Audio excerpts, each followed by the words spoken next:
We'll see. We'll see. How big are you? Sorry, how big are you now? You said games. 200 pounds. So I've been trying to stay around there. Is that a comfortable weight for you, feel like? Comfortable weight. Still feel like I can run fast with it. So if I need to take some off, I will. For you, what is the benefit of working track and also on the football field? I think just kind of long speed and family.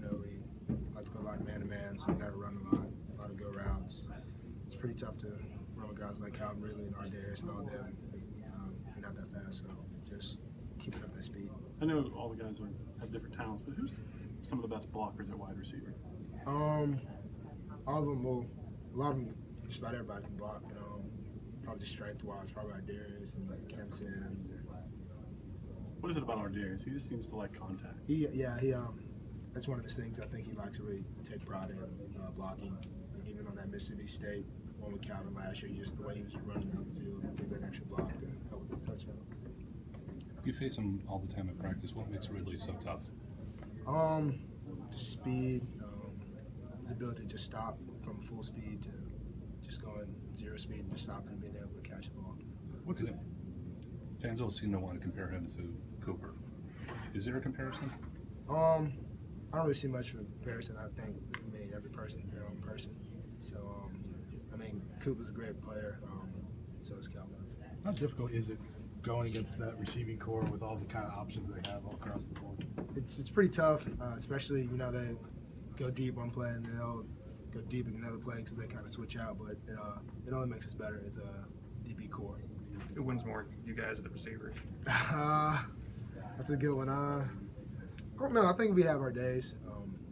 Some days when you're out there just dying, Kiffin just loves just check, throw another fade. So but Kiffin out there, he's just mastermind with the play call. So when he sees you tired, that's forget the run. We're gonna check, step back. So that's just how it goes. With some of those running backs, when you see them in the secondary, how are they to tackle Bo and Damian? That was really tough. It's a little bit different with Derek back there, but Bo's still just as big. Damian, BJ, Josh, all the running backs look pretty good. How's the secondary coming together in these first few practices? Coming together really good. Make in there, and we're getting our communication back to where we're always kind of sometimes don't even have to call and just know that what's coming, just letting things. I know Saban said that Minka may have to play both corner and star. How have you seen him sort of take on those roles? He's done pretty well. He did a lot last year with the twos, but now he's going with the ones doing the same thing. So he's had a lot of practice experience, but he'll have more game experience, I think, this year. How difficult is that to do? Pretty difficult, I think. I've never done it before, but just corner alone, I know it's pretty tough. Just knowing, having to know the same position, same calls in two different positions, but with DB, it's definitely pretty tough. That's 8 months later. How much do you still hear about the onside kick? I hear about it every once in a while. Sometimes good. I went to Hoover, ate dinner, and somebody came and shook my hand and said, "Thank you for the onside kick." So hear about it here and there, but I'm looking forward to this season. Not a bad legacy to have, though. Not a bad legacy at all. Not a bad legacy at all. Would you like to return kickoffs from the other team? I would, but I'm not gonna lie. I don't know if I want to get hit. I do, but at the same time, I think they put me running down and blocking for a reason. So You talked about experience. You and Eddie are one of the more veteran guys in that secondary. What are you doing? Like, what tangible things are you doing to kind of show your leadership to the rest of the secondary? The main thing, I just try to practice hard because I know with the younger guys, that's what you look to kind of when you're younger and you're confusing some things.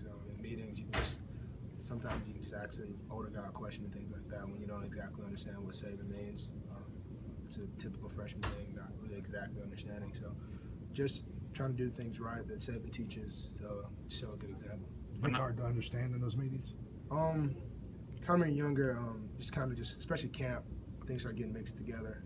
So a lot of times, when I was younger, I would ask other guys what exactly does it mean, or ask Doug or some of our GAs. You're talking about not getting hit. Did you ever, on that onside kick, you're kind of blind looking back to the ball, were you thinking anybody was coming at you?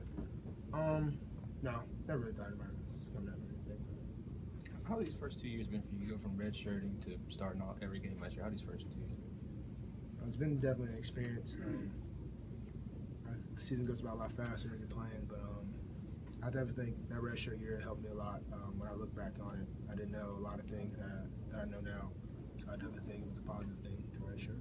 And the weird thing is, instead of being the guy that asks all the questions, now I'm sure younger guys are coming to you.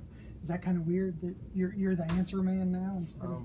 It is a little weird, but it's just weird, you know, to kind of think I'm a junior now or a redshirt sophomore, and I'm not really that freshman that's just learning everything. I'm more just figuring out little things that I didn't know, that maybe just different techniques and other styles of play. Thanks, Marlon. Thanks, Marlon. Thank you.